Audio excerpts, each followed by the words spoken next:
প্রত্যেকটা বাচ্চা থেকে শুরু করে বয়স্ক মানুষরা তারা পর্যন্ত ধর্ষণের শিকার হচ্ছে।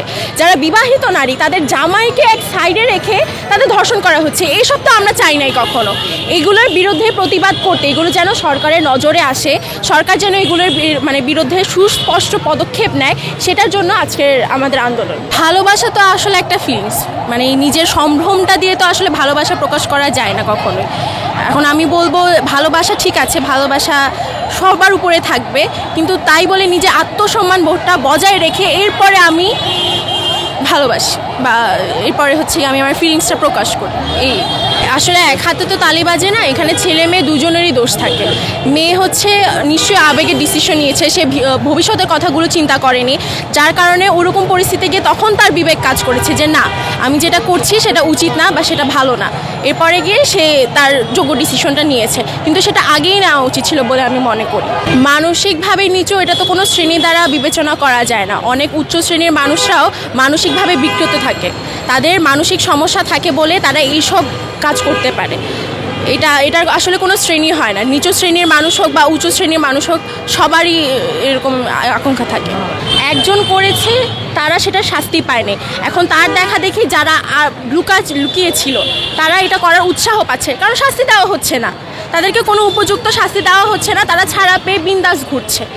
এটার কারণেই তারা আরও সাহস পাচ্ছে, যারা কি মানসিকভাবে বিকৃত বা সাইকো যেটা আপনি বললেন, তারা সাহস পাচ্ছে এটা করার জন্য। আমাদের জনগণের দায়িত্ব যেটা সরকারের কাছে পৌঁছে দেওয়া, যে দেশের ভিতরে এইসব কাজ হচ্ছে, এইসব অরাজকতা হচ্ছে, ধর্ষণ বেড়েছে, ছিনতাই বেড়েছে, এইসব দিন দিন বেড়েই চলেছে। আর কত 48 ঘন্টায় যেই পরিমাণে ধর্ষণ হয়েছে, এখন মানুষ বলতেছে সেটা কি ইন্ডিয়াকে ছাড়াই যাচ্ছে। এটা তো আসলে উচিত না, আমাদের দেশ তো কখনো এমন ছিল না।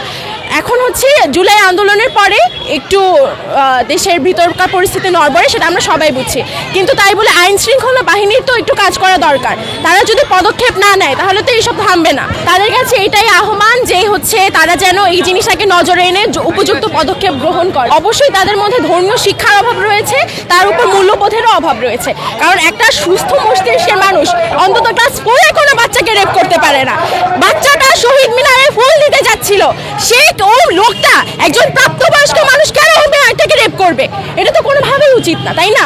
একজন ধর্মীয় মূল্যবোধ যোগ্য মানুষ, যাদের মধ্যে মূল্যবোধ আছে, তারা অন্তত এই কাজ করতেই পারে না। অবশ্যই ধর্মীয় মূল্যবোধের অভাব আছে। আমরা চাচ্ছি তাদের ফাঁসি হোক। সোজা কথা, তাদের বেঁচে থাকার কোনো অধিকার নেই। একটা মেয়ের সম্ভ্রম নষ্ট করা কোনো সোজা কথা না, তাদের একদম ফাঁসি হওয়া দরকার। আমার কথা তারা যেন উপযুক্ত বিচারটুকু পায়। যারা আমার ধর্ষিতা বোনরা আছে, তারা উপযুক্ত বিচারটুকু পেলে আমাদের আজকের এই আন্দোলন সার্থক হবে। অবশ্যই তাদের তো একটা এক্সট্রা কেয়ার দরকার, কারণ তাদের সম্ভ্রম নিয়ে নেওয়া হয়েছে, এটা তো কোনো বড় কথা না, ধরুন এটা তো কোনো ছোট কথা না। অবশ্যই তাদের একটা এক্সট্রা কেয়ার দরকার, এটাই আর কি।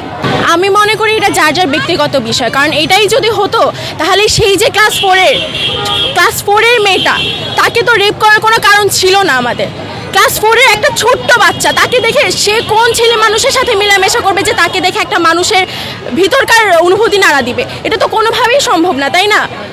এটাই শুধু বিশ্ববিদ্যালয় বা শিক্ষা প্রতিষ্ঠান না, আমরা দেশের প্রত্যেকটা মানুষকে আহ্বান জানাবো যেন এইসব যে অরাজকতা, ইদানিং দেখবেন যে কিছু হলে কোনো মানুষ এগিয়ে আসে না, যে যার যার মতো চলতে ফিরতে থাকে। তারা দেখছে ঠিকই, তারা দেখছে চোখের সামনে এরকম দুর্নীতি হচ্ছে, এরকম অরাজকতা হচ্ছে, কিন্তু তারা কোনো পদক্ষেপ গ্রহণ করবে না। কেন?